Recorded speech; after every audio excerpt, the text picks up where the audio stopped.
First, we are working to secure our embassy and personnel operating inside of Iraq. Second, at my direction, we have significantly increased our intelligence, surveillance, and reconnaissance assets so that we've got a better picture of what's taking place inside of Iraq. Third, the United States will continue to increase our support to Iraqi security forces. We're prepared to create joint operations centers in Baghdad and northern Iraq to share intelligence and coordinate planning to confront the terrorist threat of ISIL. All right, folks, welcome back to hour number 2 of the show. Steve Malzberg, Mary Walter aboard, co-hosting today. And that's what the president had to say on this very busy day.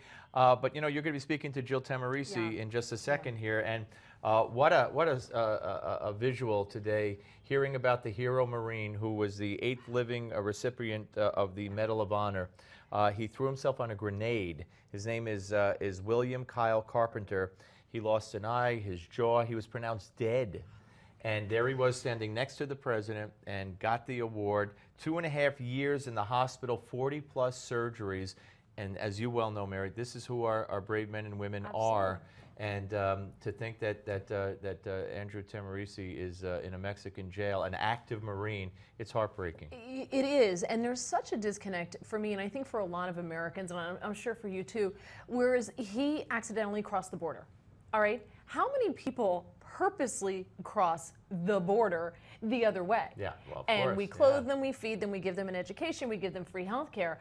I don't understand. I cannot wrap my brain around him still being in a Mexican prison for 3 months. I just don't understand it. I don't get it. Well, let us watch this comment by Hillary leading into your interview with Jill Tahmooressi. So why don't we all watch this?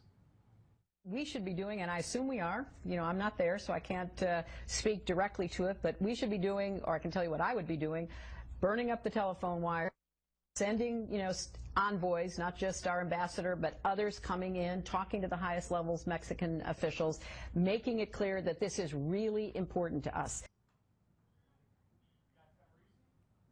And that was Hillary Clinton, as you know, talking about Marine Sergeant Andrew Tahmooressi, who is still sitting in a Mexican jail, Steve and I were just talking about, for 3 months because he accidentally crossed into the border, and he did have a legally registered weapon with him, but that is against the law. So he is now sitting and he is dealing with legal battles and everything else. And that was Hillary talking about how she would feel, what she would want to do if it were her child. We're going to speak right now to Jill Tahmooressi. Jill is joining us. She's the mother of Marine Sergeant Andrew Tahmooressi. Jill, welcome to the show. Thank you so much for taking the time to join us. Oh, thank you for covering Andrew's fight for freedom. We're desperate, so as much as you can cover it, we appreciate it.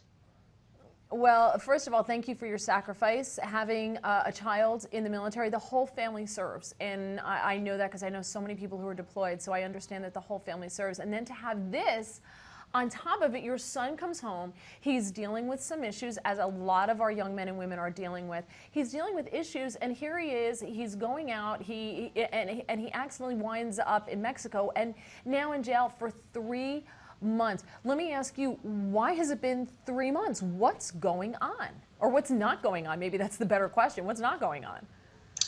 Well, obviously, the only thing that's going on is he is being processed through the Mexican judicial system.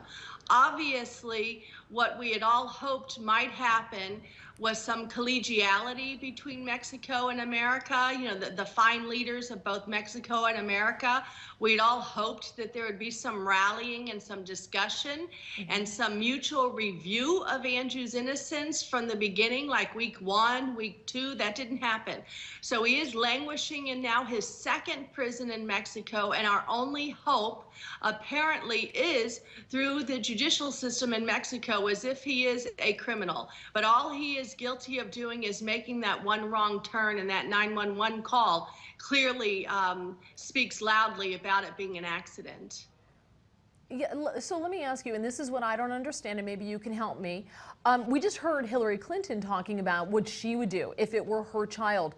Why isn't she doing anything? Why is the State Department? Why Homeland Security? Why is our government not doing this? I don't understand why our government can't make some phone calls and have this cleared up. Why does it have to wend its way through the Mexican judicial system at your expense? And I don't put a lot of faith in the Mexican judicial system. I don't know about you, maybe you do. But I just cannot grasp why there are no phone calls being made and why he's still there. It's hard for Andrew to understand as well. He is a current Marine until 2016, so we're not sure why. When Secretary of State John Kerry was in Mexico that May 21st, we were so hopeful he would bring home Andrew. And the fact that he just merely raised the issue, Andrew is much more than an issue. Andrew is an absolute, utter concern to the American people and to the Marine Corps, and should have been dealt with as such. And every sense of urgency from the beginning should have been exercised to bring home this decorated Marine, but instead he was labeled by Secretary of State John Kerry as an issue. Now, let me ask you, what is the government doing for you? Are you hearing anything from them? Are you in contact with them? Is anyone from our government talking to you and telling you what's going on? What efforts? Or are they just like, hey, you're on your own? What's going on there? Is there any kind of help from the federal government?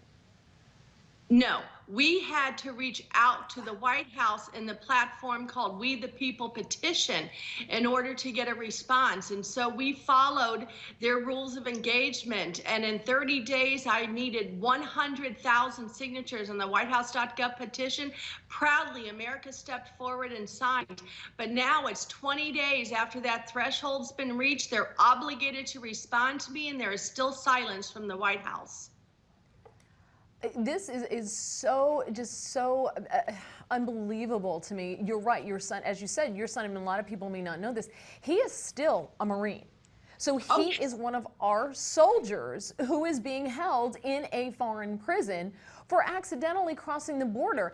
And yet Representative Duncan Hunter from California, I know he's getting involved in this case.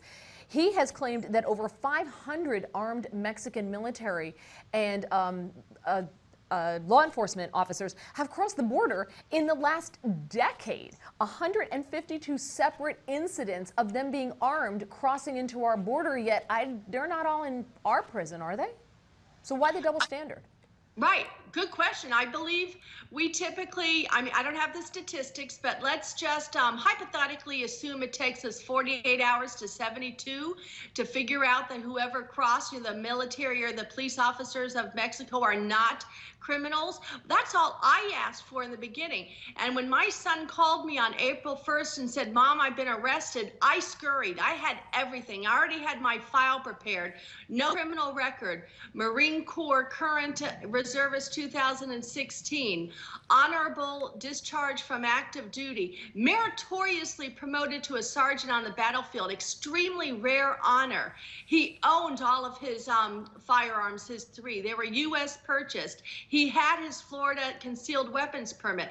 What else was needed in those first 48 to 72 hours? Why didn't Mexico and America cooperate and release him at 72 hours like we release Mexican military and police and cross over by accident? Why do we have a double standard? I don't know the answer, but it infuriates me. Now, are you getting help from Representative Hunter now? Apparently, he's taken up your fight. Representative Hunter has been leading the charge since May 1st when the first article went out. He has been my primary legislative supporter, but it's not just Representative Hunter. It's also fine congressmen such as Matt Salmon will be going down to visit Andrew a second time this weekend, along with Representative Ed Royce and Representative Daryl Isis. Also, Ileana Ross Latham from here in Miami, South Florida, Representative Ileana Ross Latham, she's been active.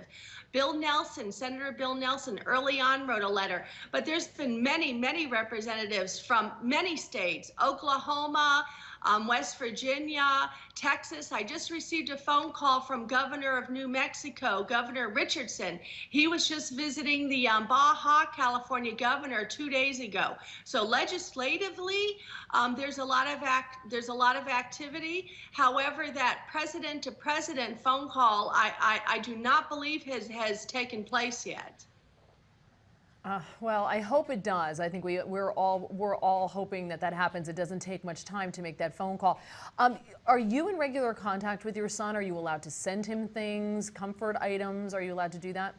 Well, one of the liberties Andrew does have, though he hasn't seen sunlight in 90 days, he does get to make a collect phone call once a day, and so I am able to speak to him once a day, and that's a blessing. That is a blessing. And this is not the first time this happened. This happened in 2012 as well with another Marine who accidentally crossed the border, and he was also in prison for more than 3 months. Well, I hope you keep us updated on this, and I want everyone to keep their pulse on this. And, you know, if you have to, call your representative, call your congressman. The more people that get involved in this, the sooner this is going to happen and the more pressure that's going to be put on the president to make one phone call. Jill Tahmooressi, thank you so much for joining us, and my heart goes out to you. God bless, and of course we're all praying for your son and hope that he is home to you safe and sound very soon. Thank you so much. Thank you. That was Jill Tahmooressi. She is the mother of Marine Sergeant Andrew Tahmooressi, who is currently being held in Mexico still 3 months later, and this is just a travesty. So we'll keep you updated on this story, I'm sure, because what's going on there is just amazing, and it's not getting the attention it should. We'll be back with more of the Steve Malzberg Show. Don't go away.